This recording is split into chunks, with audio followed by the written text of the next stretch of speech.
Friends, welcome back to my channel. இன்றைக்கி நம்ம சேனலில் ரைத்தா எப்படி பண்ணுறது அப்படின்னு சொல்லிட்டு பார்க்கலாம். இது ரொம்ப ஒரு சிம்பிளான ரெசிபி அண்ட் பிரியாணி சப்பாத்திக்கெலாம் ரொம்பவே ஒரு பர்ஃபெக்டான சைட் டிஷ்.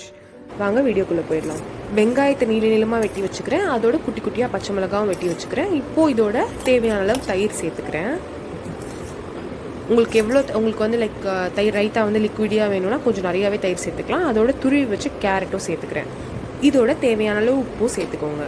இதை இப்போ நல்லா வந்து பிசைஞ்சிக்கலாம்.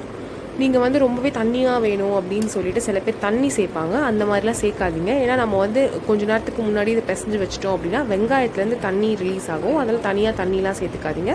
இவ்வளோதான் நம்மளோட சிம்பிள் ஆனியன் ரைத்தா ரெடி ஆகிடுச்சு. சப்பாத்தி ஆலு புரோட்டாலாம் பண்ணிவிட்டு உங்களுக்கு சைட் டிஷ் என்ன பண்ணுறது அப்படின்னு சொல்லிட்டு ஒரு டயலமாவில் இருந்தீங்கன்னா இது வந்து நீங்கள் சிம்பிளாக பண்ணி சப்பாத்திக்கெலாம் சைட் டிஷ்ஷாக வச்சுக்கலாம். ரொம்பவே டேஸ்ட்டாக இருக்கும்.